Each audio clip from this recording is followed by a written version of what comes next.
आजपासून IPLच्या 18व्या मोसमाचा थरार रंगणार आहे। KKR विरुद्ध RCB सामन्यानं सलामी होईल। अजिंक्य रहाणे आणि रजत पाटीदार हे या संघाचे नवे कर्णधार आहेत। 2008 नंतर प्रथमच KKR आणि RCB यांच्यात सलामीची लढत होईल। बंगळुरूची मदार विराट पाटीदार भुवनेश्वर हेजलवूड यांच्यावर असेल, तर KKRची मदार Narine de Kock Russell Chakravarthy Venkateshwar Iyer यांच्यावर असेल।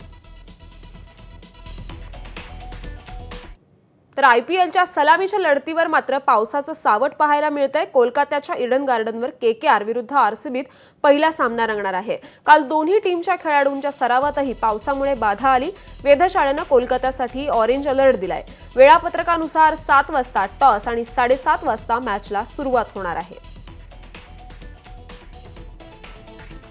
तर यंदाच्या IPL मध्ये 3 नियमांमध्ये बदल झालेला आहे। चेंडूला चकाकी देण्यासाठी घामासोबत थुंकीही आता लावता येणार आहे।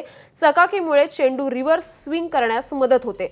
दुसऱ्या इनिंग्समध्ये 10व्या ओव्हरनंतर चेंडू बदलता येणार आहे। तर दबावाचा प्रभाव नष्ट करण्यासाठी चेंडू बदलण्याची मुभा आहे। चेंडू वाईड आहे की नाही यासाठी DRS वापरता येईल। त्याचबरोबर टीका होऊ नये इम्पॅक्ट प्लेयरचा नियम कायम आहे। तर 12 खेळाडू खेळू शकणार आहेत। ABP माझा, उघडा डोळे बघा नीट।